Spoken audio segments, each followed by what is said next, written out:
सबसे निवेदन है जिनको श्रवण करते हो पूरी वही विराज है और बातचीत नहीं करें।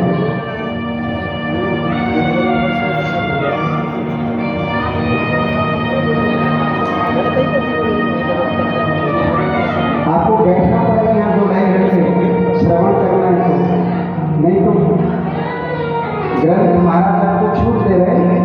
आप भक्तों के बीच में से निकलकर बहुत बड़ा प्रांगण आश्रम पर कहीं भी लेट सकते बैठ सकते। यदि बैठेंगे तो शांति से बैठेंगे, शांति से श्रवण करेंगे, बातचीत नहीं करेंगे। समझ में आ रहा है? ठीक है, सहमति है इस बात पर? वही भक्त प्रांगण में रहेंगे जिनको कथा शांति पूर्वक श्रवण करनी है। उनके चरणों में पुनः निवेदन है जिनको बात करनी हो और जो जबरदस्ती बैठे हो, जिनकी कृष्ण में वृंदावन में कथा में रुचि न हो, जो केवल उद्धम करने आए हो, जो घर से केवल समय पास करने आए हो, जो केवल दूसरों को दिखाने और ऐसे आए हो, उनके श्री चरणों में फिर निवेदन है कि वो भक्तों के मध्य से निकलकर पूरे आश्रम में कहीं भी विराजे। केवल वही लोग अंदर रहें जिनको भगवान की कथा सुननी है, जिनको वृंदावन धाम की कृपा प्राप्त करनी है, जिनको ग्रंथराज का आश्रय लेना है और जिनको श्री कृष्ण चरण कमलों के तक जाना है। ठीक है, बोलिए वृंदावन धाम की जय। 2 मिनट पहले भी कीर्तन करेंगे, फिर आपको धीरे धीरे शनै शनै ये समझाएंगे सबसे पहले कि आप क्या श्रवण कर रहे हैं। ठीक है, जय जय श्री राधा रमण,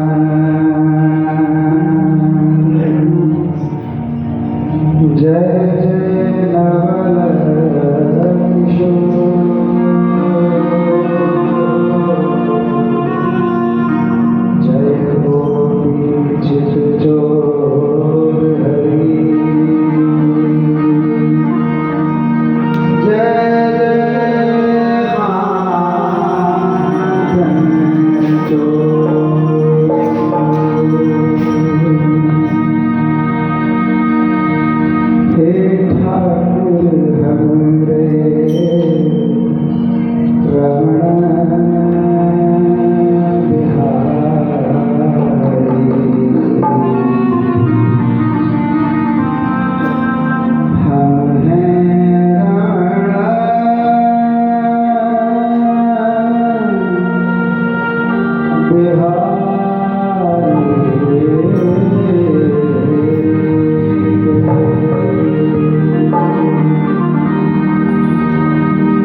कथाएं सुनी हैं वो भागवत रामायण मूल रूप से 2 कथाएं सुनी हैं।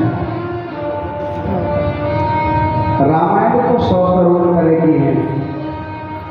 आपने प्रायः 2 तरह की सुनी है, तुलसीदास और वाल्मीकि। हैं कितने प्रकार की? 100 करोड़ है ना। दूसरी कथा जो आप सुनते हैं भागवतम, वो पुराण है। उस कथा जो वाचन है, उसका जो स्वरूप है वो पुराण की कथा है। पुराण कितने हमारे यहाँ?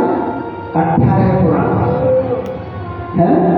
उसमें से जिसमें कृष्ण की भक्ति प्रदान करने वाली जो कथा है वो भागवत पुराण में है, इसलिए उसको कहते हैं श्रीमद् भागवत पुराण। उसके आगे क्या लगा हुआ है? श्री। उसके आगे जो श्री लगा हुआ है उस श्री का अर्थ है राधा रानी की कृपा। भागवत महापुराण। ठीक ऐसे ही 18 पुराण है। प्रथम पुराण कौन सा है? ब्रह्म पुराण। पहला पुराण कौन सा है? ब्रह्म पुराण, जिसमें ब्रह्मा जी की कथा है। और आपने कौन सी सुनी है ज्यादातर? भागवत और रामायण। लगभग ऐसे ही है ना। जब आपका हो जाएगा तो आपका पूरा हो जाएगा तभी बोले। आप में से लगभग लोगों को ये बात पता होनी चाहिए कि चाहे हमारा परिकर या कोई किसी और आकांक्षा से ये सब नहीं कर रहा, केवल कृष्ण की कृपा की एक बिंदु मात्र हमको मिल जाए, इस हेतु से ये काम हो रहा है। न दुकान चल जाए, न इससे कोई पैसा मिल जाए, न इससे कोई मान मिल जाए, न इससे कोई और हो जाए, इसलिए ये सब कुछ नहीं हो रहा है। इसलिए आपके चरणों में ये बात बार बार निवेदन हम करेंगे कि हमारे पीछे चलना है, हमारी पूछ पकड़नी है या हमारे संग चलना है, तो संपूर्ण निष्ठा और ईमानदारी के साथ आपको चलना होगा, है ना। आप जितनी देर भी सुनेंगे एकदम सच्चे शुद्ध भाव से सुनेंगे। ये कथा किसी और की नहीं है, ये भगवान की कथा है ना। इसलिए फिर निवेदन कर रहा हूँ, यदि आप बात करेंगे तो बाहर जाके भगवान के ग्रंथ क्या है, भगवान का स्वरूप है, भगवान के सामने आपको भौतिक बात नहीं करनी, ठीक है। आप करेंगे तो कोई मुझ पर ज़्यादा फर्क नहीं पड़ रहा है कि अगर मैं 4 लोगों की तरफ देखे भी बोलता रहूँगा तब भी बात पूरी हो जाएगी। लेकिन मेरा दायित्व है कि आप मेरी शरण में हैं तो मैं आपको पाप से दूर रखूँ। आप मेरे सम्मुख बैठे हैं, आप मेरी शरण में हैं और मुझे दिख रहा है आप पाप रहित हो रहे हैं और फिर भी मैं न रोकूं, ये गलत है। इसलिए आपको मधुर लगे या कटु वचन लगे, मेरे सामने मेरे सम्मुख आप पाप करके नहीं कर सकते और भगवान करते। मेरा आश्रय है का बात नहीं कर सकते भौतिक। जब आपका मन करे इमरजेंसी फोन आए, चुपचाप निकलो इसको और बात करके वापस अंदर, ठीक। कई यात्राओं से मैं ये बात कहता आ रहा हूँ, हास्य प्रयास के लिए आना बंद कर दो। आपने देख लिया वृंदावन, है ना, आपने देख लिया बसों में आके, ठाकुर जी देख लिए, बिहारी जी देख लिए। ये उच्छृंखलता और ये सब करना है केवल ये, तो आप जो है कैसे भी आ सकते हैं। भक्त परिकर के साथ आने से आप स्वयं को बदनाम कर रहे हैं, भक्त परिकर को बदनाम कर रहे हैं और सनातन संस्कृति पर धब्बा लगा रहे हैं। हम ही वो लोग हैं जिनकी खातिर सनातन संस्कृति पर धब्बा लगा है कि संपूर्ण निष्ठा नहीं है कहीं ना कहीं। इसलिए दूसरी ओर देखिए, एक बार अल्लाह अकबर होता है सारा समुदाय एक जैसे। एक मौलाना ने जो कह दिया वही अनुसरण किया जा रहा है, क्या गलत है क्या सही कुछ नहीं कहा जा रहा है। एक स्वर में जो समय दिया जा रहा है उस समय पर सारे के सारे जमकर चाकर रखने की जगह लोग इकट्ठे होकर अपना काम कर रहे हैं। और आप सनातन संस्कृति के प्रवाह जहाँ से सब कुछ शुरू हुआ है, जहाँ से सब निकला है और वापस सबको इसी में आना है। आप उस परंपरा के होकर आपका बातों से पेट नहीं भर रहा, आपका उधम से पेट नहीं भर रहा। अरे कहीं घर जाके अपनी आयु का विचार करो, कितने हो गए, 40 के, 50 के, 60 के, और ये सोचो कि कब तक बात करनी और कितनी और कर पाएंगे। इसलिए चरणों में निवेदन करता हूं कि शुद्ध भक्ति करो भगवान की जितने दिन करनी है ना। नहीं तो भगवान के सामने पढ़ लेके जाओ, ठाकुर जी दो तरह का कर दो, या तो अच्छा वाला कर दो या फिर बिल्कुल निकाल दो इसमें से। यदि इसमें घुसे रहोगे तुम्हारी और हमारी खातिर संस्कृति बदनाम होगी। हमसे कोई गलत काम वृंदावन में होगा, हमारा कोई गलत फोटो, हमारा कोई गलत वीडियो, हमारी किसी गलत क्रिया का प्रचलित होगा तो संस्कृति बदनाम होगी। ठाकुर जी अप्रसन्न होंगे, वो छोड़ो, उसकी चिंता आपको शायद न हो, संस्कृति की चिंता आपको। इसलिए निवेदन है जितनी देर सुनेंगे शांतिपूर्वक, है नहीं। बोलिए गोविंद भगवान की। जिस कथा को आप श्रवण करने जा रहे हैं ये सभी पुराणों से अलग है, जिसका ग्रंथ का नाम है गर्ग संहिता। 18 पुराण, 4 वेद, रामायण सारी, महाभारत, 6 शास्त्र, 120 उपनिषद, 20 स्मृतियां, उन सब के अतिरिक्त कुछ ग्रंथ और हैं। कुछ स्मृतियां के अतिरिक्त कुछ ग्रंथ हैं जिनका नाम है संहिता। जैसे वशिष्ठ संहिता, नारद संहिता, ऐसे एक संहिता है श्री गर्ग संहिता। बोलो ग्रंथराज श्री गर्ग संहिता की। क्या है गर्ग संहिता, कैसे उत्पन्न हुई, किसने लिखी? भगवान कृष्ण का जिन्होंने नाम रखा, जैसे हम सबके पुरोहित होते हैं ऐसे ही भगवान कृष्ण का जिन्होंने नाम रखा है ना, उनके जो कुल पुरोहित थे भगवान की परंपरा के, उनका नाम था महर्षि गर्ग, है ना। भगवान का नाम कहाँ रखा गया? गोकुल में, पल्ली पार गोकुल। कौन नाम रखने गया? मथुरा से महर्षि गर्ग, है ना, वसुदेव जी के पुरोहित। भगवान मूलतः किसके घर जन्मे हैं? वसुदेव और देवकी, नंद जी के नहीं। नंद जी के पुरोहित अलग हैं, वसुदेव जी के पुरोहित अलग हैं। तो जो गर्ग जी हैं ये वसुदेव जी के पुरोहित थे, इसलिए गर्ग जी ने भगवान का नाम रखा। ठीक, कौन है गर्ग जी? एक श्लोक में इनकी वर्णना करते हैं। वृष्णे नाम कृष्ण देवानां आचार्य महात्मने श्रीमद् गर्ग पीशाय तस्मै नित्यं नमो नमः। ये गर्ग जी के बारे में श्लोक है। क्या कि श्री कृष्ण को ही जो अपना आराध्य मानते हैं, मतलब कृष्ण को ही क्यों लग गया?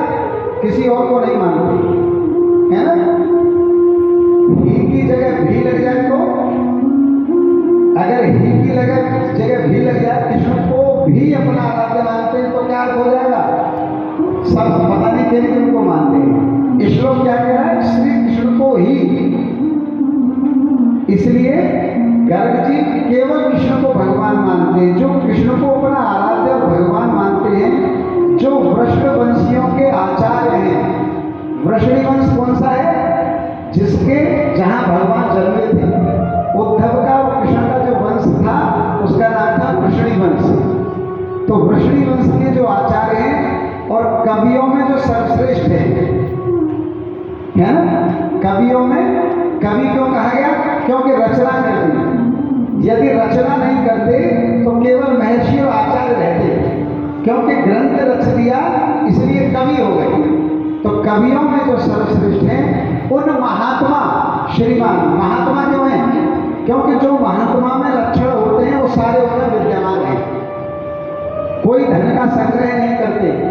ठाकुर जी का जब नाम लिखा है तो कुछ मांगा नहीं कि क्या दे दीजिए। तो जो धन का संग्रह न करे, है ना, जो त्याग वृत्ति से जीवन जिए, जो सात्विक आहार ग्रहण करे, जो ऐसा जीवन जिए उसको क्या कहते हैं? महात्मा। तो वो महात्मा भी है। उन गर्ग जी को नित्य बारंबार नमस्कार है। बोलिए गर्ग जी महाराज की। ठीक। अब जो गर्ग संहिता है, इसका वैशिष्ट ये है, इसकी विशेषता ये है कि हमारे सनातन में जितने भी ग्रंथ हैं, जितने भी ग्रंथ हैं, उन सब में लगभग एक मूल देवता के अतिरिक्त सबकी चर्चा है।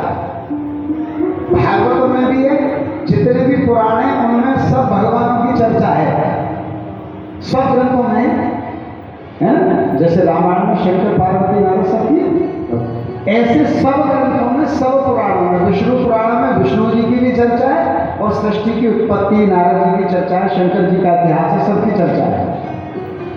गर्ग संहिता का वैशिष्ट ये है, इसकी विशेष बात यह है कि इसमें केवल केवल केवल कृष्ण की चर्चा है शुरू से अंत तक। इसलिए इसकी विशेष बात यह है कि कृष्ण लीला का एकमात्र ग्रंथ जिसमें केवल कृष्ण की लीला ही लीला है, एकमात्र ग्रंथ ऐसा कौन सा है?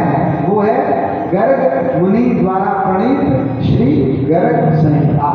बोलो गर्ग संहिता ग्रंथराज की जय। इसमें प्रथम खंड क्या है? गोलोक खंड। जो इसका पहला खंड है वो गोलोक खंड है। गोलोक खंड में भगवान का जो गोलोक है ना, कृष्ण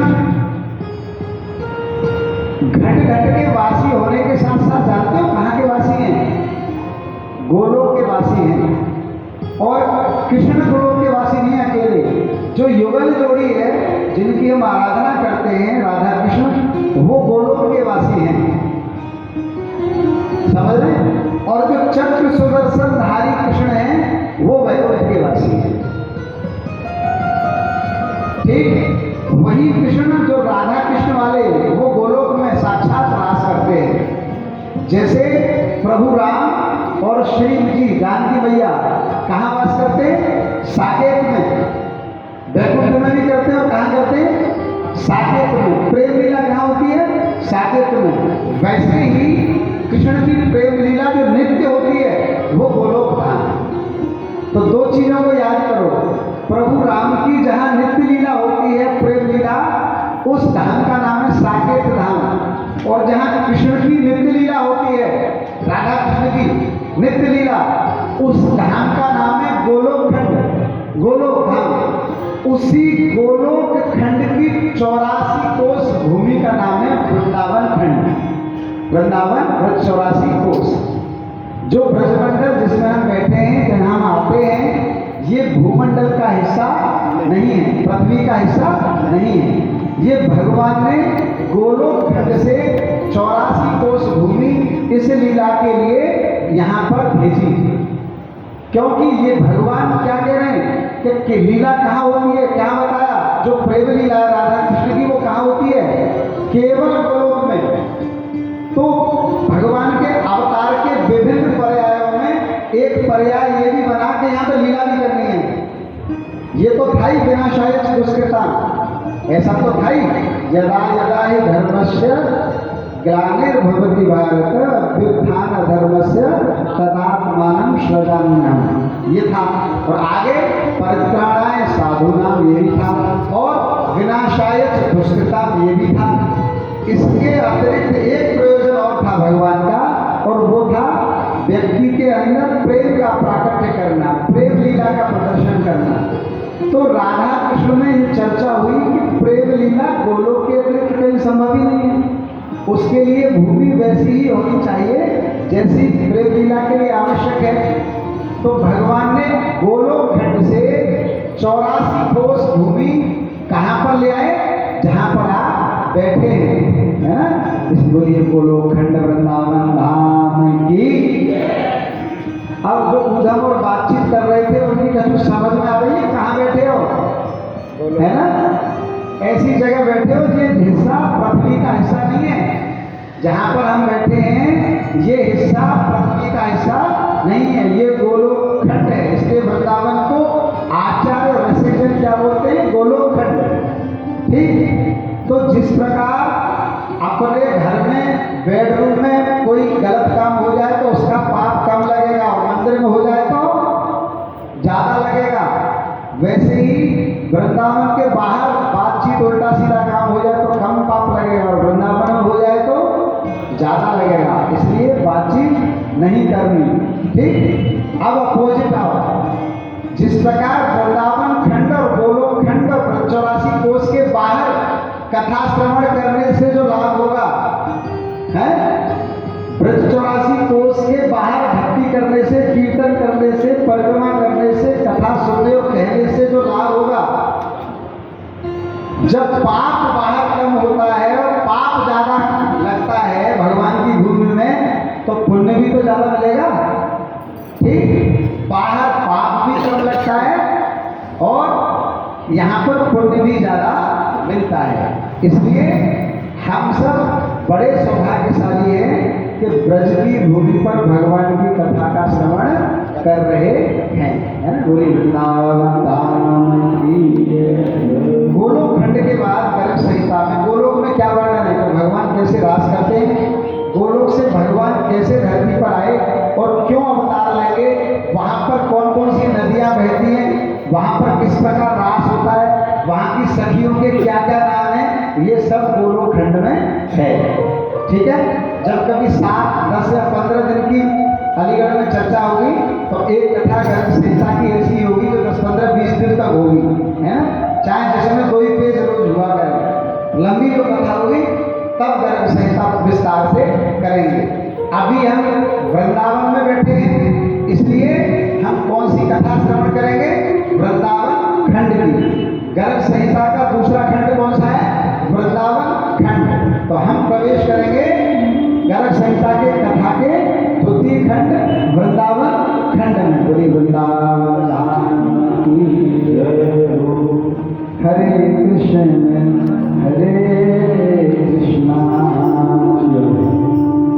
कृष्ण कृष्ण हरे हरे, हरे राम हरे राम,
कांड के पहले भगवान को याद किया है, दैन्यता अपनी प्रकट की है,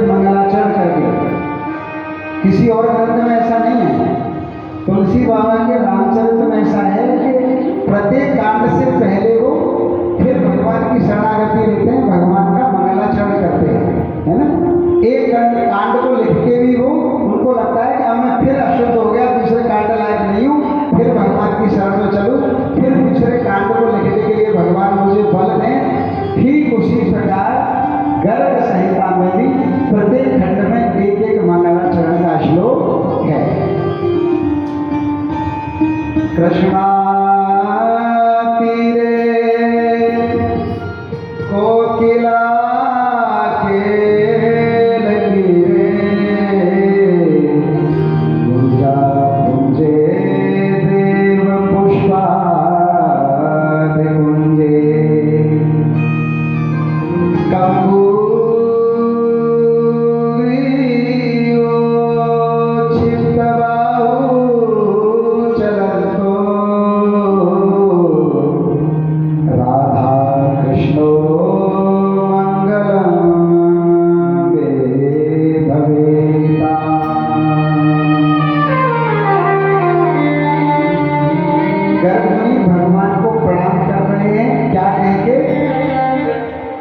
किसकी लीला रख रहे हो? योग योगेश्वर की रचना नहीं कर रहे। वृंदावन खंड कैसा है? प्रेम से भरा हुआ।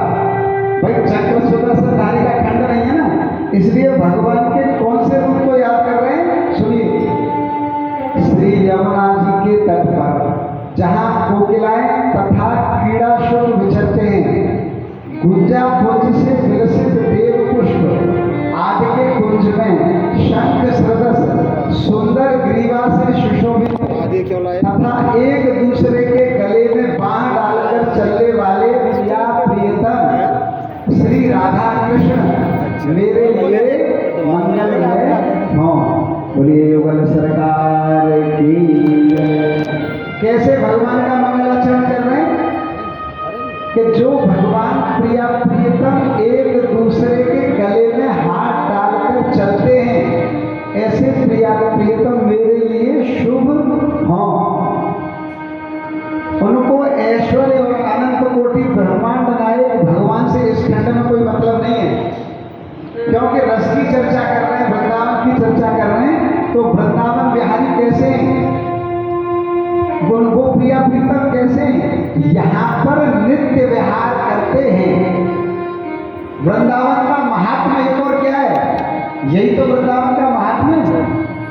जो यहाँ पर कुंजों में लता पताओं में जो पड़े हैं, वो क्या पैसा इकट्ठा करने के लिए पड़े, वो नौकरी के लिए पड़े, या कोई दुख ऐसे बहुत से तो ऐसे ही तो छोड़ के आ गए, तो वो काय का क्लेश उठाएंगे, क्लेश को तो वहीं छोड़ के आ गए, फिर भी पड़े हुए हैं। वो प्रिया प्रियतम जो जुगल जोड़ी में बांध के या बिछड़ते हैं, उनकी झलक पाने के लिए यहाँ पर पड़े हुए हैं। क्योंकि सच क्या है? सच ये है कि वृंदावन में युगल सरकार प्रिया प्रियतम नित्य विहार करते हैं। ध्यान से सुनो, अच्छा नित्य विहार क्यों करते हैं? क्योंकि वृंदावन गोलोक खंड है, और गोलोक खंड का वैशिष्ट्य क्या है? कि वहां पर भगवान नित्य विहार करते हैं युगल रूप में। इसलिए उन वृंदावनवासी भगवान को महर्षि ने प्रणाम किया है। नारद जी बता रहे हैं, एक द्रौपद्रवं वीक्ष नंदो नंदान सहायकान वृषभानुपनंदाश वृषभानुवरान सभा। एक समय की बात है, ब्रज में विविध उपद्रव होते देखकर नंदराज ने अपने सहायक नंदों, उपनंदों, वृषभानुओं और उपवृषभानुओं को की सभा बुलाई है, और सभा बुलाकर उन्होंने कहा कि हे साथियों, यहाँ पर तो बहुत उत्पात हो रहे हैं, महावन में बहुत उत्पात हो रहे हैं, बताइए हम लोग को इस समय क्या करना चाहिए। ये कब की घटनाएं? ये कब की घटनाएं? जब भगवान लगभग 2, 2.5, 3 साल के हो गए हैं, जब कृष्ण 2-2.5-3 साल के हो गए तो क्या होता था, कंस ने शुरू से ही उत्पात मचाना शुरू कर दिया भगवान के लिए। पूतना से प्रारंभ किया। पहला राक्षस कौन भेजा भगवान ने? पूतना। कंस ने पूतना भगवान के वध के लिए। ऐसे ही अनेक वृतासुर, बकासुर और व्योमासुर, अघासुर, ऐसे अनेक राक्षसों को कंस भेजता रहा। भगवान सबको मारते रहे। अब भगवान मारते तो रहे, लेकिन नंद जी को यह चिंता होती रही कि ये इत्तेफाक से सब राक्षस मर तो जाते हैं, पर ये जब से लाला हुआ है तभी से ये समस्या आई है, इससे पहले तो ये झंझट होता नहीं था, है ना। तो उनको ये बात समझ में आ गई कि जरूर कोई ना कोई मेरे लाला के पीछे पड़ा हुआ है। मोटी भाषा नंद जी को क्या बात समझ में आ गई कि क्योंकि उससे पहले सालों कोई उत्पात नहीं होता था, और अब हर महीने कुछ न कुछ बवाल हो जाता है, और जिसे जब वो लाला पे विपत्ति आती है तो हो न हो कोई मेरे लाला के पीछे पड़ा हुआ है। तो उन्होंने सभा बुलाई अपने साथियों की और पूछा कि अब हमको क्या करना चाहिए। कहाँ पर सभा बुलाई? महावन। ग्रंथ से सब चीज स्पष्ट करो। महावन कौन सा बने? वृंदावन में कितने बने? 12, है ना। और कितने उपवन बने? 24। ठीक, उनमें से एक है महावन। महावन कौन सा है? जहाँ हम गए, कभी गए दाऊ जी, रमण रेती, गोकुल के आगे का जो वन है उसको बोलते हैं महावन। ठीक, आपको संग संग ये बात भी समझनी है कि सनातन धर्म की सारी बातें यदि कोई व्याख्या करके ठीक से समझाए तो इतनी मात्र भी गलत नहीं है ना। ये उसी महावन की बात कर रहे हैं जिसको आप गोकुल और रमण रेती जाते हो। पहले भगवान 3-3.5 वर्ष तक इधर ही गए। जन्म लेकर भगवान को वसुदेव जी जन्मभूमि से यमुना को क्रॉस करके गोकुल गए, तो कुछ वर्ष तक यहीं रहे। इसलिए उस वन का नाम लेकर क्या नाम आया? महावन में। किम कर्तव्य तुवतोत्पाता संति महावने। महावन में क्या कह रहे हैं? हमको क्या करना चाहिए? यह सुनकर उन सब में विशेष कुशल मंत्री एक वृद्ध गोप ने बलराम और कृष्ण को गोद में लेकर नंदराज से कहा। क्या कहा? और स्थिति के लीला का दर्शन करो। एक बड़े बूढ़े गोप आ गए, एक ने कृष्ण को गोदी में ले लिया और एक बड़े बूढ़े ने बलराम को गोदी में ले लिया। ठीक है। कुछ लोग तो गांव के हुई जिन्होंने गांव देखा है ना, जो शुद्ध अलीगढ़ में जो वैसे हिस्से में रह रहे हो उन्हें शायद यह लीला ना पता हो। ग्रामीण परिवेश में सनातन संस्कृति में अभी भी ऐसा ही है कि वहां पर अपने बालक को स्वयं से ज्यादा दूसरे खिलाते हैं। ऐसा ही है ना। और कोई भी जो बड़ा बूढ़ा होता है वही गोदी में ले लेता है। और एक और विशेष बात होती है, वो ये विशेष बात होती है कि वहां पर यदि बड़े बूढ़े और बाहर के 2 लोग हों तो आप अपने बालक को उनके सामने गोदी में लेके लाड़ प्यार पूछी नहीं कर सकते। शर्म लगती है कि मेरे बालक को ये तो पूछी कर सकता है, इनके सामने मैं नहीं पूछी कर सकता। और यदि कर दी तो जो बाहर वाले हैं वो बहुत नाराज हो गए, ज्यादा दिखा रहा है, हमारे होते हुए क्यों प्यार कर रहा है, हम हैं, है ना। ऐसे ही कोई बात हो गई, 3-4 नंद जेठानियों में लल्ला ने सुसु कर ली, पोटी कर ली, तो मैया को हाथ से पहले देवरानी या जेठानी सबसे पहले पकड़ेगी और वहां साफ शुरू करके, है ना, अपना छोड़ के, है ना। ऐसा ही है ना। इस परंपरा के अनुसार कुछ वृद्ध गोपों ने, एक ने भगवान को गोदी में लिया, एक ने बलराम को गोदी में लिया, और क्या कह रहे हैं?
छोड़ देना चाहिए। वात्सल्य दिखा रहे हैं, बड़े बूढ़े वात्सल्य दिखा रहे हैं। जो आसपास बैठे हुए हैं क्या कह रहे हैं? बालस्ते प्राणवत् कृष्णो जीवनम ब्रजवासिना ब्रजे धनम कुले दीपो मोहनो बाललीलया। ये जो कृष्ण है ये ब्रजवासियों का हमारा प्राण है, इसने हमारे मन को मोह रखा है। जो नंद और यशोदा न करें, जो घर के बाहर के जो हिंदुत्व वाले वो कह रहे हैं कि हमको कृष्ण बहुत प्रिय, इसने हमारे मन को मोह रखा है।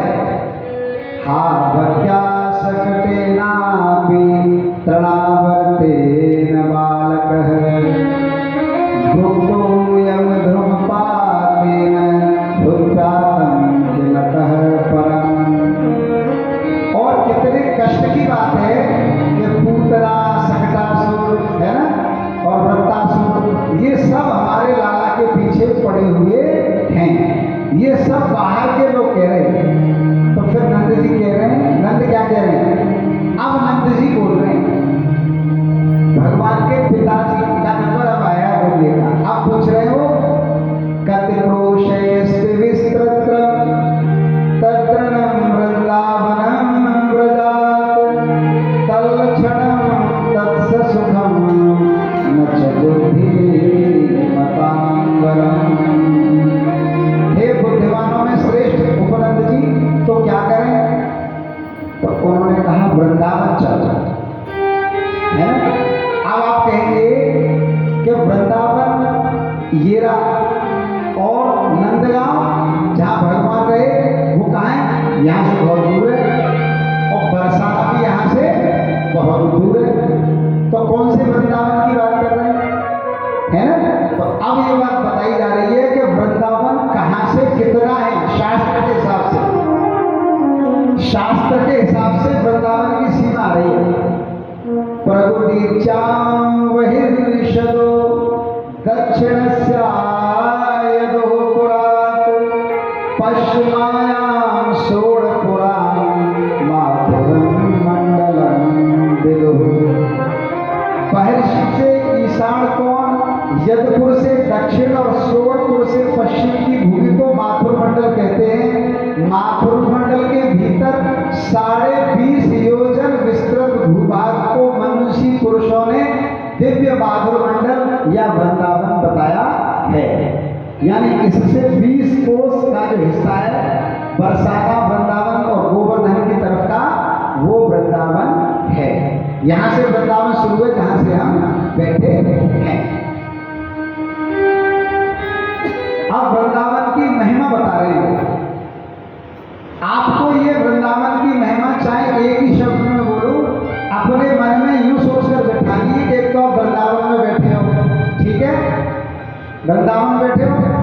दूसरा आप घर छोड़ के आ गए हो, चाहे भले ही आप आफत मुसीबत में छोड़ के आए हो, है कि एक दिन आपको चलते कटे घर के बाहर निकलेंगे, लेकिन अब तुम्हारा कर्तव्य ये है कि तुम ब्रजभूमि में बैठे हो तो अपना कल्याण कर लो और वृंदावन का महात्म्य आपके मन में घुस जाएगा, ठीक है। तो उपनंद जी वृंदावन का महात्म्य बता रहे हैं। क्या है वृंदावन का महात्म्य? वैकुंठा न परलोको न भूतो न भविष्यति एकं वृंदावनं नाम वैकुंठाश्च परात् परम्। वैकुंठ से बढ़कर दूसरा कोई लोक न तो हुआ है और न होगा, है ना। सबसे अच्छा लोग किसे बता रहे हो? वैकुंठ को। फिर आगे क्या कह रहे हैं? जब वैकुंठ से अच्छा नहीं है तो अगर बात को यही खत्म कर दें तो कंफ्यूजन हो जाएगा। अगर कोई इतनी ही बात सुने, इसलिए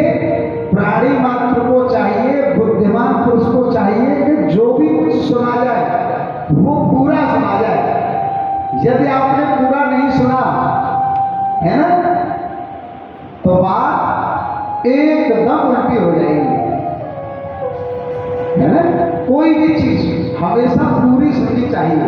किसी वाक्य को ले लो आप, है ना भाई, किसी भी वाक्य को ले लो, उसको भी पूरा सुनेंगे तो समझ में आएगा। आधे में अटक गए तो गड़बड़ है जाएगी, है। पूरा वाक्य क्या है? एकमात्र वृंदावन ही, यद्यपि वैकुंठ सबसे सुंदर है, लेकिन आगे कह रहे हैं केवल एक वृंदावन ही ऐसा है जो वैकुंठ की अपेक्षा भी परात्पर परम उत्कृष्ट है, जहां पर गोवर्धन गिरिराज भी विराजमान है। और यदि आप इस बात को न सुने, आदि सुन लो, तो वैकुंठ ही श्रेष्ठ हो जाएगा। ठीक, हमारी संस्कृति में हमारी सारी समस्या यही है कि हम सब आधा आधा जाने बैठे हैं, और जब आधा जाने बैठे हैं तो बात बिगड़ी बिगड़ी सी है ना। कोई बात के ले लो, आप कुछ भी बोलो, आप बोलो, कोई भी खड़े होकर मैं आधा वाक्य बोलो, उसका एकदम अलग अर्थ निकलेगा, है। कोई चीज ले लो कि मैं घर पे वृंदावन जा रही हूँ, पति की, ठीक है, यहाँ छोड़ दो, यहाँ छोड़ दो बस, तो इतने अर्थ हो जाएंगे कि पति की परेशानी में से जा रही है, पति के डर के बाद जा रही है, पति की कायमत जा रही है। और यदि आपने पूरा कर दिया कि पति की सकुशलता के लिए जा रही हूँ, है ना, तो पूरा हो जाएगा। और खाली की तक छोड़ दो तो फिर तो बात तो घूमती रहेगी, है ना। पति के डर के बाद जा रही है, पति ने परेशान करती जहाँ जा रही है, पति की आज्ञा मान के जा रही है, कैसे जा रही है। कोई भी आर्टिकल आप ले लो, ऐसे ही शास्त्र जब तक आप पूरा नहीं आप पढ़ेंगे तो बात आदि हो जाएगी। कृष्ण भक्ति भी आप पूरा जानकर ही अच्छी कर सकते हैं, आधे में अच्छे आप कृष्ण भक्ति नहीं कर सकते। ऐसे ही वृंदावन के विषय में आप पूरा जान लेंगे तो आपको वृंदावन से प्रेम हो जाएगा, ठीक है। अब ग्रंथ से अलग हटकर हम एक साइंटिफिक बात आपसे कर रहे हैं। सबसे एक ही लाइन बोलेंगे और उसको सब एक लाइन बोलकर कथा में आगे बढ़ेंगे, और वो एक लाइन एकदम दिमाग में बिठा लो सभी भाई, पूरे जीवन पर्यंत सब, ठीक है। बोलूं, वो लाइन ये है, जिस दिन आपके मन में वृंदावन आने पर ऊधम, फोटोबाजी, दिखावट, है ना, चाट पकौड़ी का स्वाद, आराम, एसी, ये निकल जाएगा, उस दिन आपका कल्याण होगा। उससे पहले आप चेक करते रहिए, अंत तक चेक करते रहिए।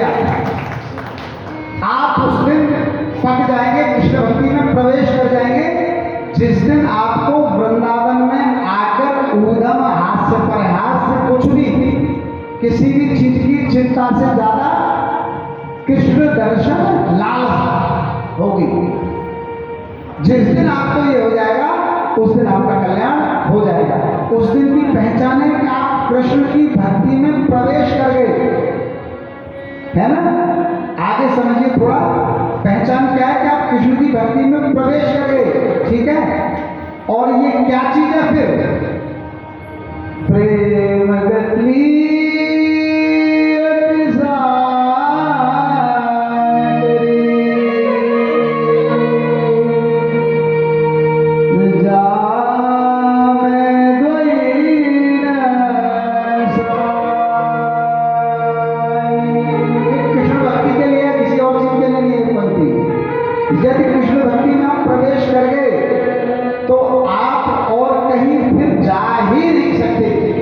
इसलिए अवश्य में कल्याण है।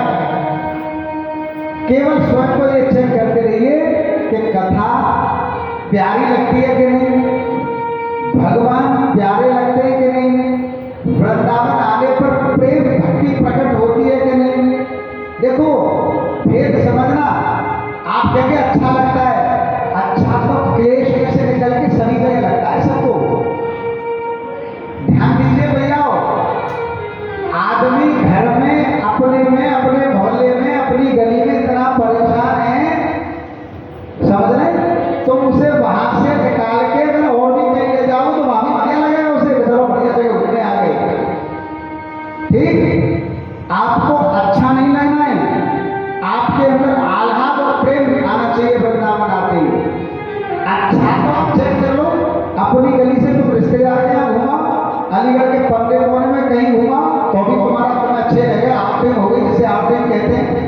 है ना।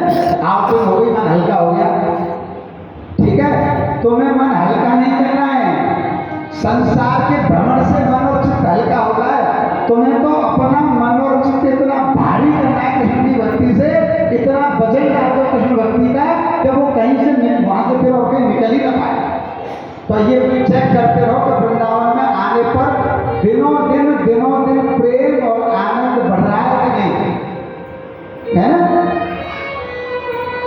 देखो जो मंडली तुम्हारे प्रमाण है, ये इतना वृंदावन आते हैं कि कोई तो कह देगा तो नहीं भैया तू सुनाम चक्कर आ रहे हैं, इतनी बार चलो। अच्छा यदि रस का और आनंद का वर्धन न हो तो क्या बताना जा सकते हैं कहीं पर, है ना। जिस प्रकार कथा और कीर्तन की महिमा है, एक ही कीर्तन को जीवन भर बोलते रहिए, कभी नहीं उभोगे।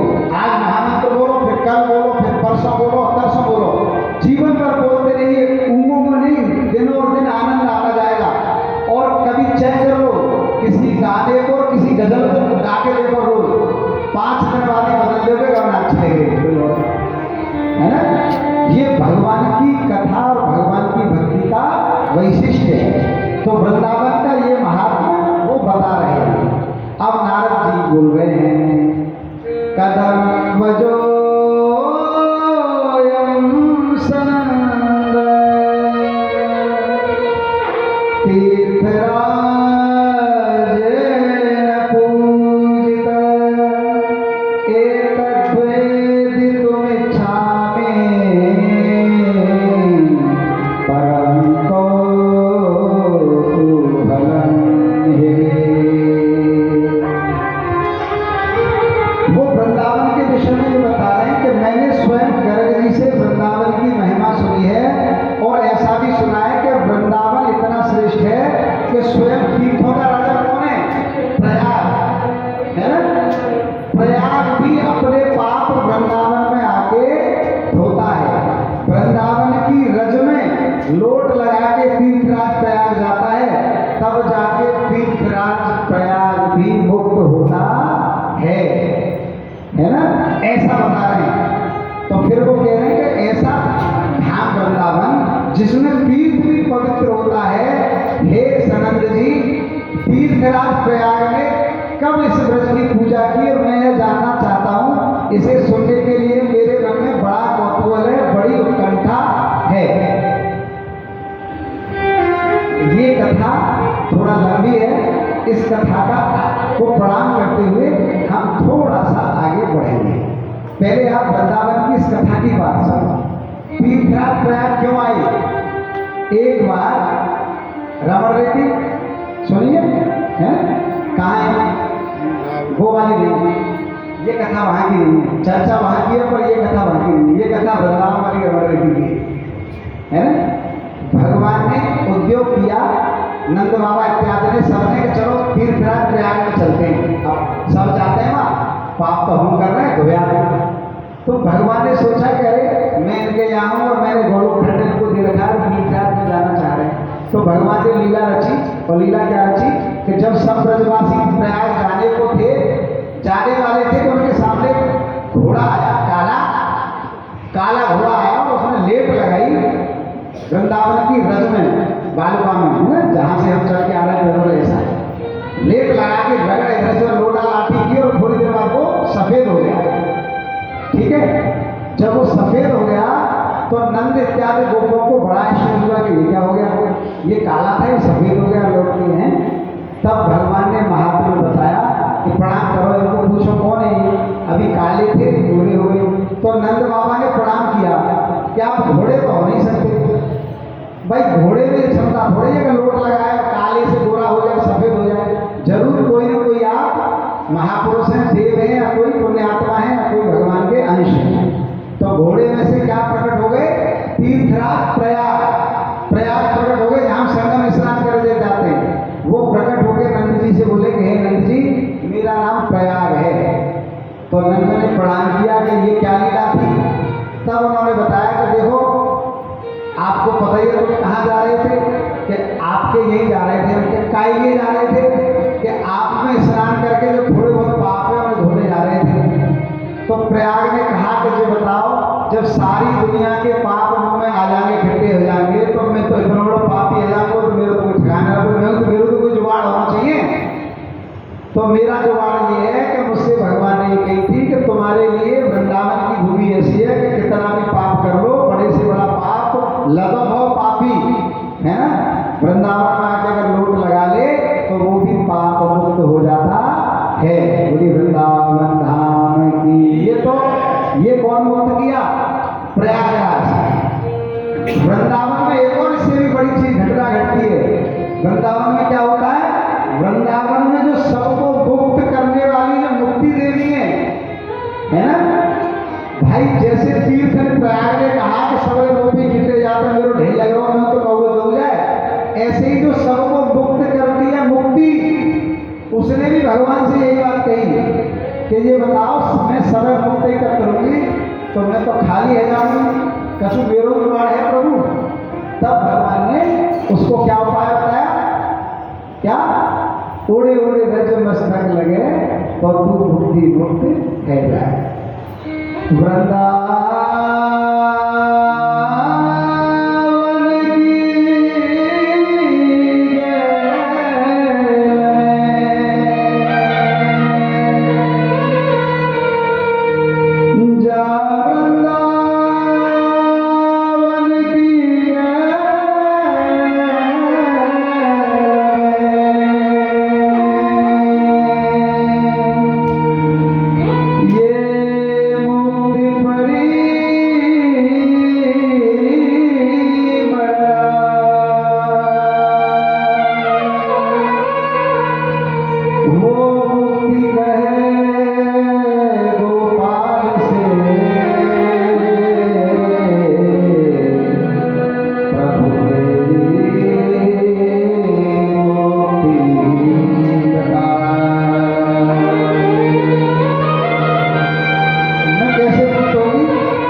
है ना, और मनोरंजन सब करके चले जाते हो,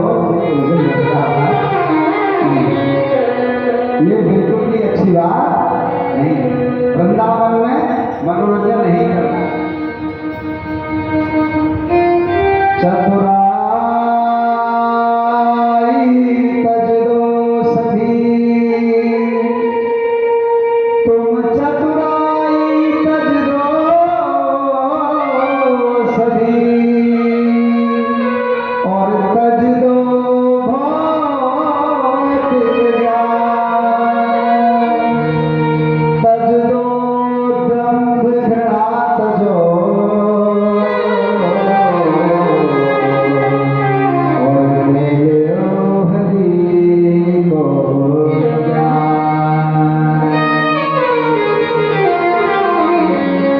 जो कुछ चालाकियां है ना, जो अलीगढ़ में हम करें, है ना, अगर बहुते बच के ना थोड़ा टाइम पास कर लो तो कल्याण है जाएगा।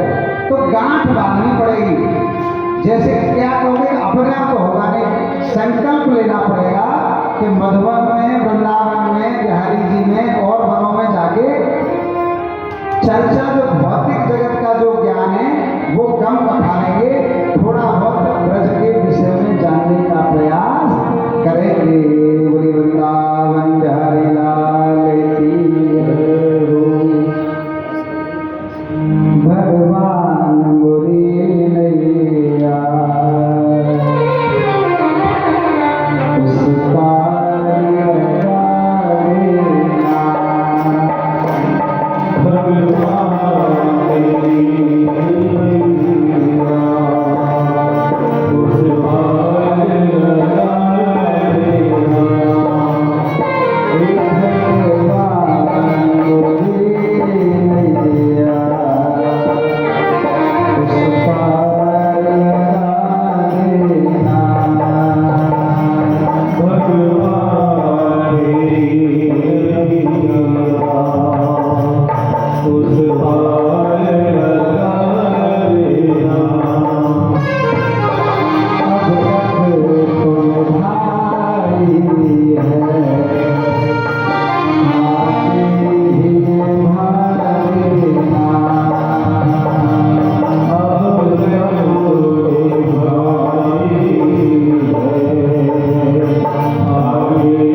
जब उन्होंने ये पूछा वृंदावन कैसा है, तो वृंदावन का उन्होंने सीमा बताई और वृंदावन का पूरा महात्म्य बताया कि लता पताम से ग्रसित है, यमुना बह रही है और भगवान ऐसी ऐसी लीला पहले वृंदावन में करते रहे हैं और वृंदावन का महात्म्य बताया जो उन्होंने गर्ग मुनि से सुना था। ये बताने के बाद जो और बहुत सारे नंद बैठे हैं अलग उपनंद, उनमें से एक बोल रहे हैं, क्या कह रहे हैं?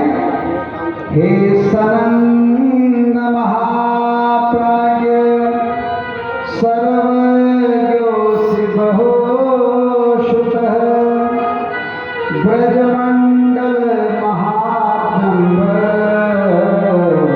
दस्ते मुखाच्युतम्। हे महाप्राज्ञ सनंद जी, आप सर्वज्ञ हैं। मैंने आपके मुख से वृंदावन का महात्म्य तो सुन लिया। अब गोवर्धन नाम से जो प्रसिद्ध पर्वत है, जो गोवर्धन है, उसकी उत्पत्ति कैसे हुई, गोवर्धन की उत्पत्ति कैसे हुई है, यह मुझे बताइए। इस गिरिश्रेष्ठ गोवर्धन को लोग गिरिराज क्यों कहते हैं? दो ही तो नाम है गोवर्धन के, गोवर्धन और गिरिराज। तो वो कह रहे हैं कि इसको गिरिराज क्यों, ये उपाधि है ना, ये तो गिरिराज इसको क्यों कहते हैं, ये बताइए। यह साक्षात दूसरा प्रश्न गोवर्धन का, फिर कह रहे हैं यमुना, ये साक्षात यमुना नदी किस लोक से यहाँ आई है, इसका महात्म्य भी मुझसे कहिए, क्योंकि आप ज्ञानियों के शिरोमणि हैं। ठीक है, वृंदावन का बता दिया, फिर पूछ रहे गोवर्धन कैसे उत्पन्न हुआ, गोवर्धन कैसे आया और यमुना कैसे आई। तो ये आगे क्या बता रहे हैं, देखो। एक समय की बात है, हस्तिनापुर में महाराज पांडु के धर्मधारियों में श्रेष्ठ श्री भीष्म जी से ऐसा ही प्रश्न किया गया था। उनके एक प्रश्न को भीष्म जी द्वारा दिए गए उत्तर को अनन्य बहुत से लोग सुन रहे थे। उस समय भीष्म जी ने जो उत्तर दिया था वही मैं तुम्हें यहाँ सुना रहा हूँ।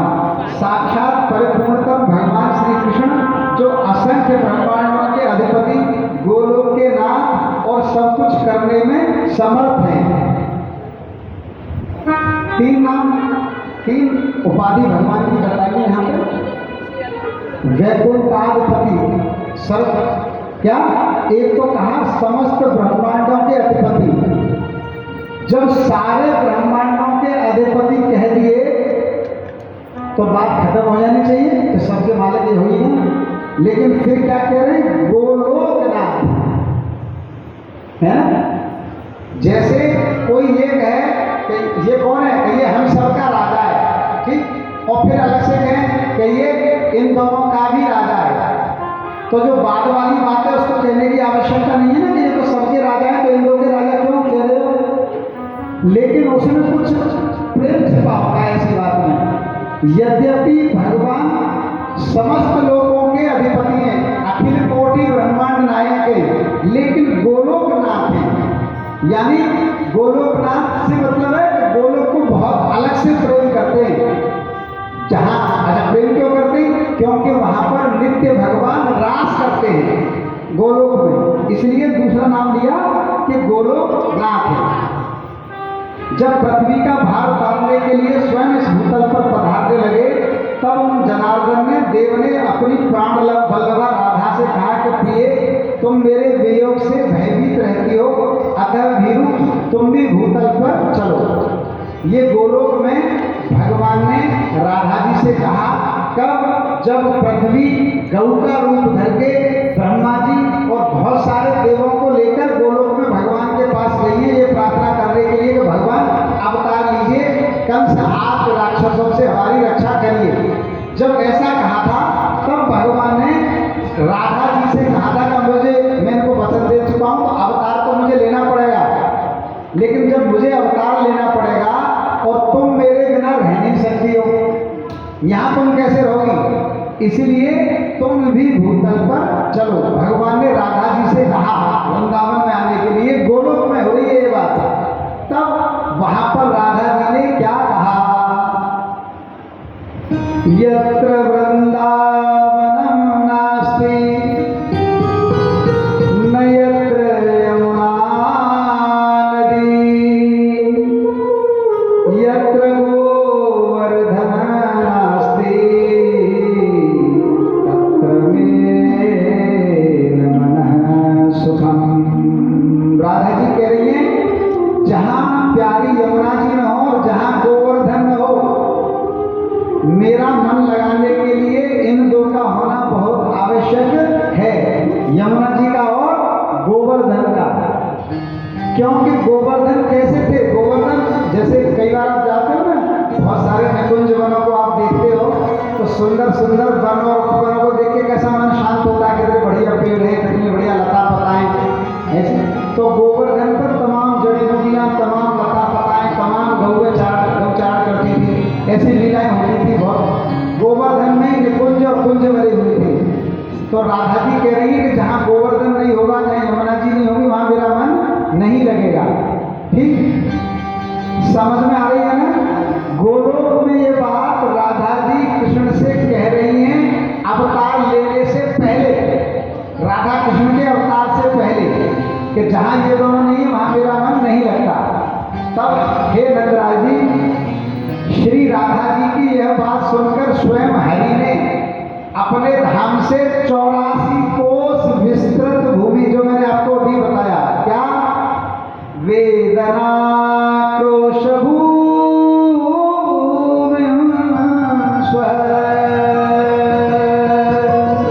कृष्ण बता रहे हैं, श्री हरि स्वयं गोवर्धन च यमुना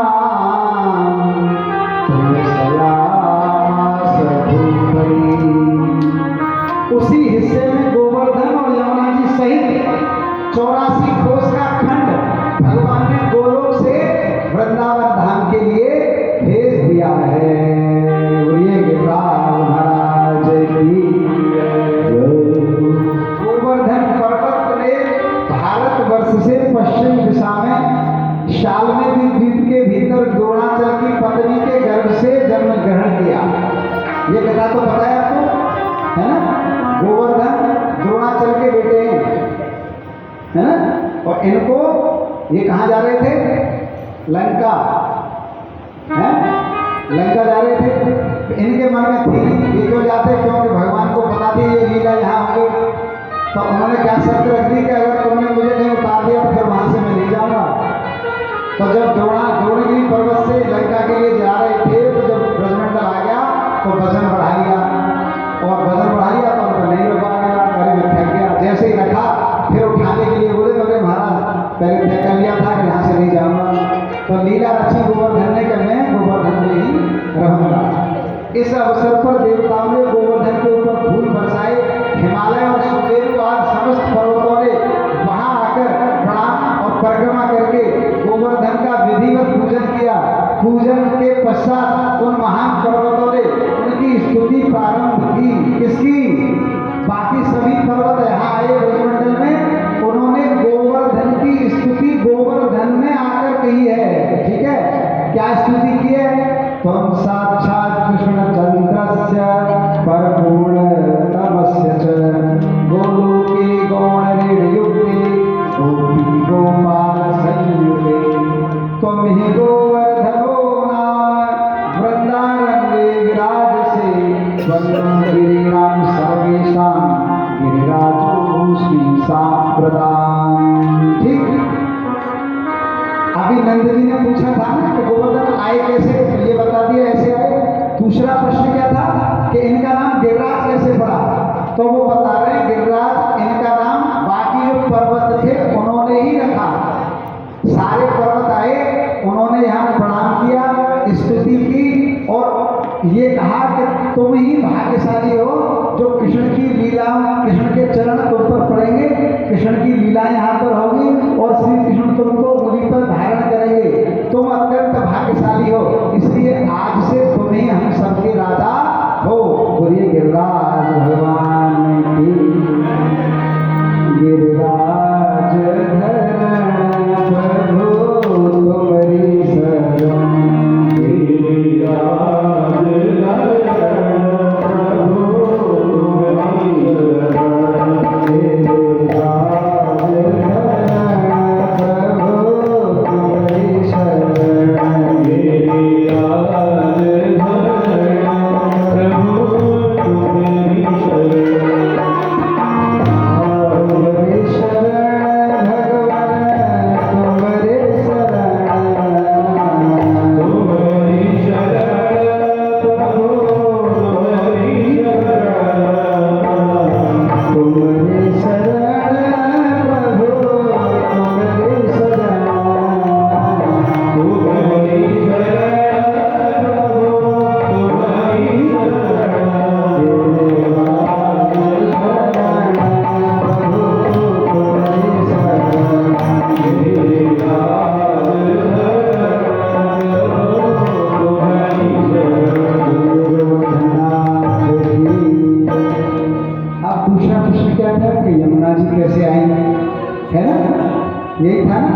दूसरा गिरिराज कैसे आए और उनका नाम गोवर्धन कैसे आए, गिरिराज क्यों पड़ा, ये हो गया।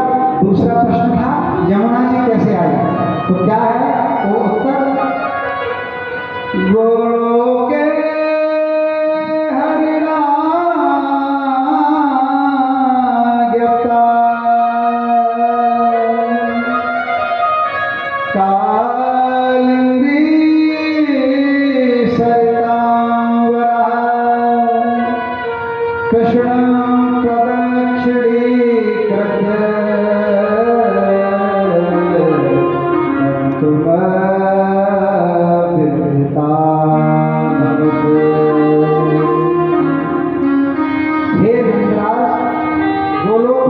श्री हरि ने जब यमुना जी को भूतल पर जाने की आज्ञा दी और सैताओं में श्रेष्ठ यमुना जी जब श्री कृष्ण की परिक्रमा करने के जाने को उद्यत हुई, उसी समय विरजा तथा ब्रह्मदेव से उत्पन्न साक्षात गंगा, ये दोनों नदियां आकर यमुना जी में लीन हो गई। ये तुम्हारे काम की बात है, बहुत तीर्थों में तुम्हारी ज्यादा रुचि है ना। तो यमुना जी कैसा तीर्थ है कि यमुना जी गोलोक से जब धरती पर आ रही हैं तो पहले भगवान की परिक्रमा कर रही हैं, तो जैसे भगवान की परिक्रमा कर रही थी, जाने को उद्यत हुई, तो वहीं पर बहने वाली गंगा और बिरजा दोनों नदियां है ना, गंगा कहाँ से निकली है? भगवान के चरण कमल से, ठीक है। और यमुना जी कहाँ से निकली है? भगवान के हृदय कमल से निकली है। इसलिए प्रेमी जनों के लिए बहुत तत्व की बात है। प्रेमी जनों के लिए यमुना श्रेष्ठ है और मुक्ति पाने के लिए गंगा श्रेष्ठ है ना? मोक्ष पाने के लिए गंगा श्रेष्ठ है। क्यों? समझो इसे क्यों? प्रेम पाने के लिए कृष्ण से गर्भियां नैन लड़ाने की आवश्यकता है, मल्हार गीत और रस छंद गाने की आवश्यकता है, ठीक है। लाड़ लड़ाने की आवश्यकता है, पंखा चला के ये शीतल आम रस पिलाओ ठाकुर, ये सब, और नाचने की आवश्यकता है, ठीक है।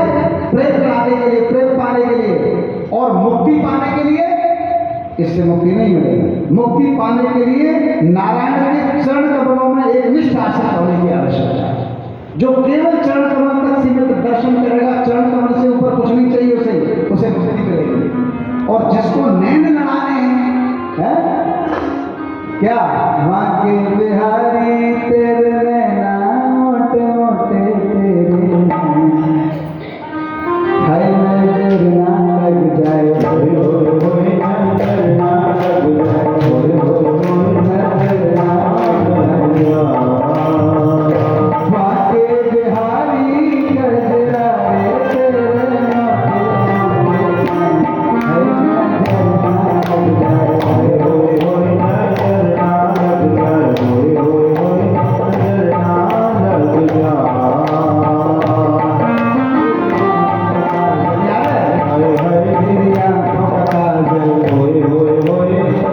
गजरारी रे बलिहारी तेरे मोटे मोटे में, है नजर ना लग जाए, होए होए नजर ना लग जाए, होए नजर ना लग जाए, होए नजर ना लग जाए, होए नजर ना लग जाए।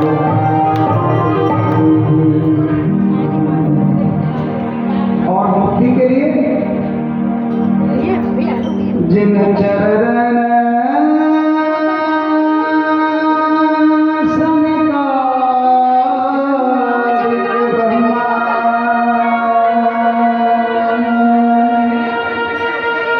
ध्यान धरे दिन रात, उन चरणों मेरो मन रमे, मैं सुनूं न कोई बात। केवल चरण में तक सीमित रहने वाला भक्त मोक्ष और मुक्ति तक चला जाता है ना। तो क्या कह रही, जब यमुना जी आने लगी तो विरजा और गंगा ने परिक्रमा लगा के चोरी छिपे से, जैसे हम कभी कभी जब परिक्रमा करते हैं तो घुस जाते हैं परिक्रमा में, मैं भी घुस गया हूं। ऐसे ही जब उद्यत हुई तो विरजा और गंगा भी उसमें मिल गई। ये दोनों नदियां आकर यमुना जी में ही लीन हो गई। इसलिए परिपूर्णतमा कृष्णा, यमुना जी का एक नाम क्या है? कृष्णा। अच्छा क्यों है? अष्टपटरानी इसलिए नहीं है, वक्षस्थल से प्रकट हुई इसलिए कृष्णा नाम है। तो परिपूर्णतम श्री कृष्ण की पटरानी के रूप में लोग इसीलिए जानते हैं।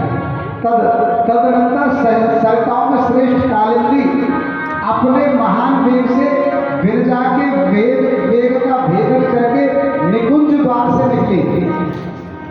गोलोक में यमुना जी बहती है, फिर गंगा जी बहती है, और चारों तरफ एक खाई हो है जिसमें विरजा बहती है। यानी कोई और बाहर का आना चाहे तो उसी में गिर जाए, ऐसा प्रेम लीला में विघ्न हो। तो यमुना जी विरजा का छेदन करते हुए, बाहर कौन सी बह रही है? विरजा को भेदते हुए गोलोक से निकली हैं और समस्त अखंड ब्रह्मांडों का स्पर्श करते हुए फिर सारे ब्रह्मांडों को छूकर उनकी प्रदक्षिणा करके फिर जाके यमुनोत्री में ब्रह्मद्रव बनी। ब्रह्मद्रव मतलब उससे पहले कैसा रूप था?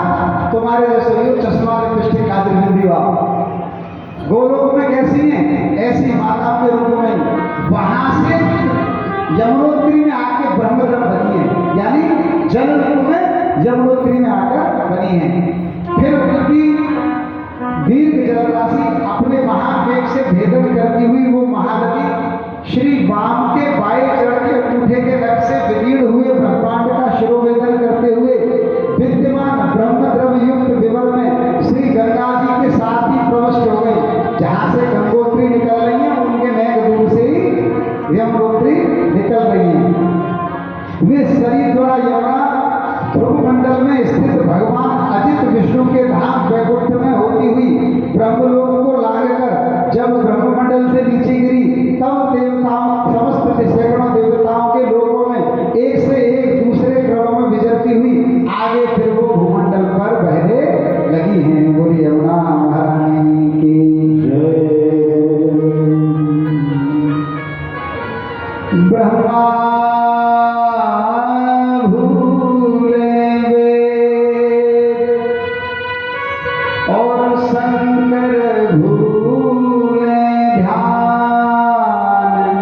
यमुना तट पर जब छिड़े उनका सूदन गीता। भगवान ने सबसे ज्यादा वेणु वादन कहाँ किया है ना? या तो यमुना के तट पर या कदमों के वृक्षों पर। जहाँ जहाँ कदम के वृक्ष थे गाय चराते थे उस पर चढ़ जाते थे। गौचारण के समय पर भगवान वंशी बजाते थे कदम के वृक्षों पर चढ़ के। लेकिन जब और खेल खेलते थे छुआ छुई आसपास गिल्ली डंडा पकड़ धकड़ जो सारे खेल किसके ब्रजमंडल के तो सारे खेल। जब ये खेल भगवान खेलते थे तब भगवान कहाँ वंशी बजाते थे? यमुना जी के तट पर। और यमुना जी के तट पर जब भगवान वंशी बजाते थे तब स्थिति अलग हो जाती थी, है ना? कैसी स्थिति हो जाती? तो यमुना जी का जल ठहर जाता था और ब्रह्मा जी जो वेद लिख रहे होते थे वो भूल जाते थे। शंकर समाधि में लीन होते थे तो समाधि टूट जाती थी और जो अचल अचल प्राणी है वो सब स्थिर हो जाते थे। भगवान ऐसा वेणु वादन करते थे। अच्छा, ऐसा क्यों होता था? ऐसा इसलिए होता था कि अखिल ब्रह्मांड में निखिल सृष्टि में जितने भी राग रागिनियां हैं भगवान जब बांसुरी में स्वर फूकते थे तो सभी भगवान को खुश करने के लिए अपने आप आ जाते थे कि मौका मिलो हम भी भगवान को सेवा कर ले, है ना? इसलिए भगवान की वेणु में ऐसी बात थी कि गोपियां खींची चली आई, है ना? या जो ऋषि मुनि थे उनकी समाधियां टूट गई, इसलिए ऐसा हुआ। फिर वो यमुना गिरी कालिंदी गिरी के शिखरों से टूटकर जो बड़ी बड़ी चट्टानें पड़ी थी उनके शोधर तटों को तोड़ती फोड़ती भूमंडल पर लौटती हुई वेगवती कृष्णा कालिंदी अनेक देशों को पवित्र करती हुई खांडवन होती हुई। खांडवन कौन सा था? इंद्रप्रस्थ माने दिल्ली, दिल्ली, है ना?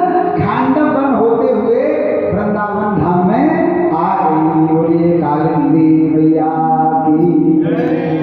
अच्छा, किन भक्तों को ये बात पता थी कि यमुना जी का प्रकट कैसे हुआ है? पता थी किसी को? शॉर्ट में समझो, गोलोक से आई थी, गोलोक में यमुना जी ऐसे ही थी, भगवान की परिक्रमा करके उनके संग गंगा जी और बिरजा भी चिपक गई कि हम चल रहे हैं। कहाँ जा रही हो? हम ले चलो, है ना? सही है नहीं? सब भैया वहाँ नहीं बात होने चला गया कहूँ जा रही है वो चुप जा रही, चलो कुछ बढ़िया करके जा रही है ना? बाद में सब तरह में मुझे तो हुआ में गए सब भैया की स्थिति क्या है? जो चलो पीछे भीड़ पड़ते है ना, जब गिर जाए गिर पड़े तब पानी पड़ेगा तो कुआ में गिर जाएगा सब। और फिर एक और विशेष बात होती है, कुआ में गिरने के बाद जो चाहे कि जो बची कुची उन्हीं आगे गिर जाए। वो काउंट में चिल्ला चिल्ला के नहीं तुम मत ही हम गलता है ना? जहाँ को फंस जाए में संसार का जीव तो वो ये प्राय कहता नहीं है लोगों से कि भाई मुझसे भूल हो गई है तो मैं इसमें फंसो मत, है ना? नहीं कहता ना? कहता होता तो एक ब्याह बंधनी हो गए होते। बताओ, एक ब्याह वाले ने किसी द्वारे बालक से नहीं कहा कि लाला मैं फरमाइश पूरी ना कर पा रहा हूँ, मैंने IIT कर ली, मैंने MBBS कर ली, मैंने बिजनेस साधो सब काम कर ले, पर मैं जाके फरमाइश पूरी ना कर पा रहा हूँ। मतलब मैंने सबरे दम लगा ले जिस सुखी ना है, जब जिस सुखी ना है तो मैं सुखी ना हूँ तो तू रहने दे, एक ना क्या हो है ना, वहाँ साला का मैं तो पूरा में गिरो पर बेटा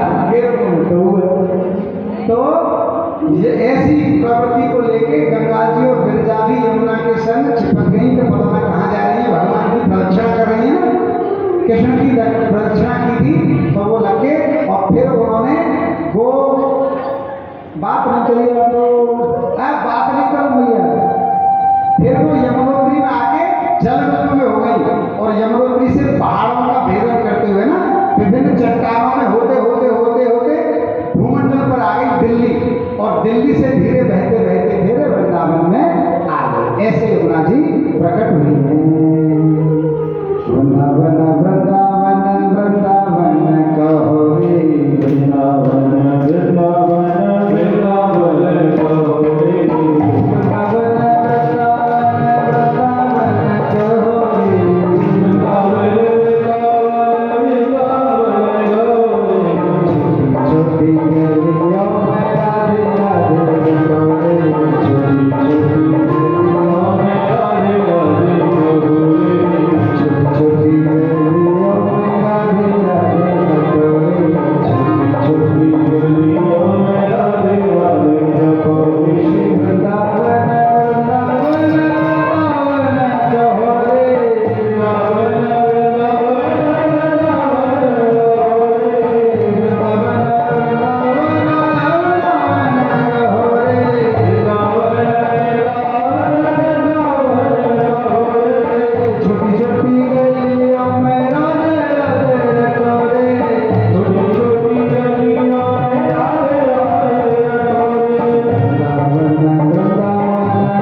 उसमें सारे जो संगीत होते हैं सब समाहित होते हैं, इसलिए भगवान की बांसुरी बहुत प्यारी होती है। यहाँ का महात्म्य क्या है ना, आपको वृंदावन में कैसे प्रेम प्रकट होगा। एक तो वृंदावन का महात्म्य जान लो, ठीक है, और जिस भगवान के आप दर्शन करने जाते हो है ना, किसी भी भगवान के, मेरे ख्याल से बिहारी जो राधा वल्लभ के गए होंगे, ठीक, तो नैन जरूर लड़ाया करोगे है ना, भगवान से नैन लड़ाया करो, क्योंकि तुम्हें मुक्ति भुक्ति थोड़ी नहीं चाहिए, तुम्हें तो भगवान का प्रेम चाहिए। अच्छा, नैन की बात इसलिए कह रहा हूँ कि कोई और चीज आप लड़ा नहीं सकते और कुछ दिखता नहीं है वृंदावन के ठाकुरों का। तू तो दिखे फिर तेरे को मोटे मोटे नैन दिखे और कुछ दिखाई ना, यहाँ करने जी करने भी करने और कुछ दिखाई ना, तो भगवान से नैन है। सखी सखी सखी बाके बिहारी से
कि जो है पक गए कि थोड़ी सी और क्या लें?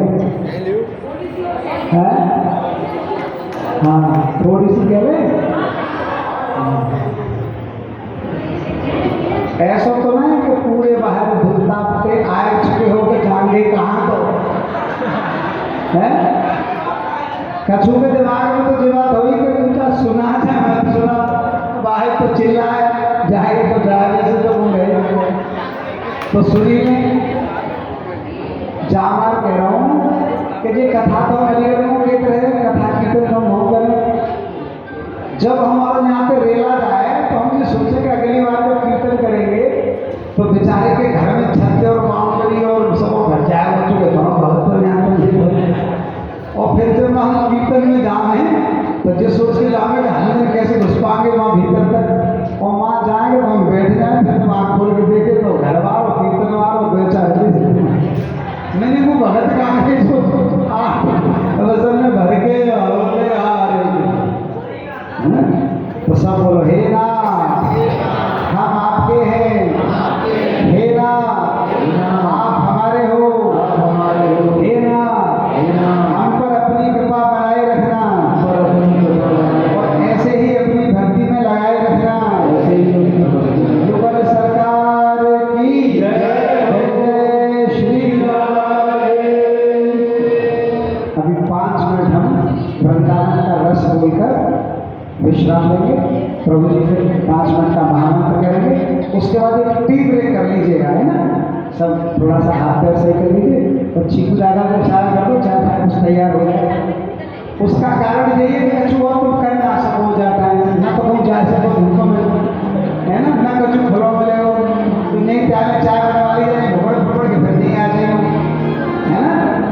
इसे हाथ से भी छुपा हुआ रहस्य समझो।